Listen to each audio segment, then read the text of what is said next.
பிரியமானவர்களே, வாழ்வின் வெளிச்சம் வேத வசனத்தின் மூலமாக உங்களை சந்திப்பதில் மகிழ்ந்த மகிழ்ச்சி. இந்த நாளுக்குரிய வேத வசனம் 1 சாமுவேல் 2ஆம் அதிகாரம் 4வது வசனத்தில் நாம் பார்க்கிறோம். பலவான்களின் வில் முறிந்தது, தள்ளாடினவர்களோ பலத்தினால் இடைகட்டப்பட்டார்கள். பிரியமான வேத வசனத்தை பார்க்கணும். தள்ளாடினவர்களோ பலத்தினால் இடைகட்டப்பட்டார்கள் என்று சொல்லி பார்க்கிறோம். ஆண்டவர் தள்ளாடுகிறவர்களை அவர் தாங்கிக் கொள்ளுகிற தேவன். அவர் பலத்தினால் இடைகட்டுகிறவன். தள்ளாடி விழுகிறதற்கு ஏதுவாக இருக்கிறவர்களை பலப்படுத்தி நிலைநிறுத்துகிறவராக இருக்கிறார். நேருடைய வாழ்வில் நாம் பார்க்கிறோம். தள்ளாடுகிற ஒரு நிலை, தள்ளாடி கொண்டிருக்கும். எப்போ விழும்?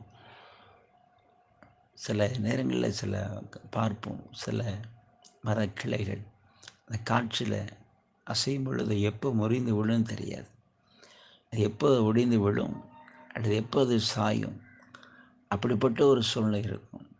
பிரியமான சில வாழ்விலும் அப்படிப்பட்ட சூழ்நிலை இருக்கலாம். ஆனால் ஆண்டவர் முறிந்து விழ விட மாட்டார். அவர் பலத்தினால் இடை கட்டுகிறவர். இன்றைக்கும் தள்ளாடி கொண்டிருக்கிறீர்களா? அவரை நோக்கி பாருங்கள்.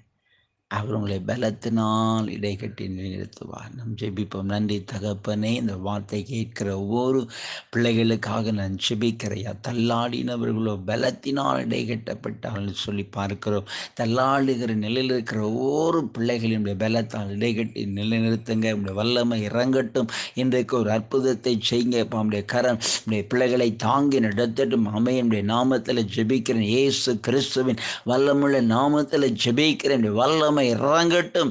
இன்றைக்கு ஒரு அற்புதத்தை நம்முடைய பிள்ளைகளுக்கு செய்து ஆசீர்வதித்து மகிழப்படும். சில அன்புக்காக நாங்கள் உம்மை துதிக்கிறோம். மீட்பு நல்ல பிதாவே. ஆமென், ஆமென்.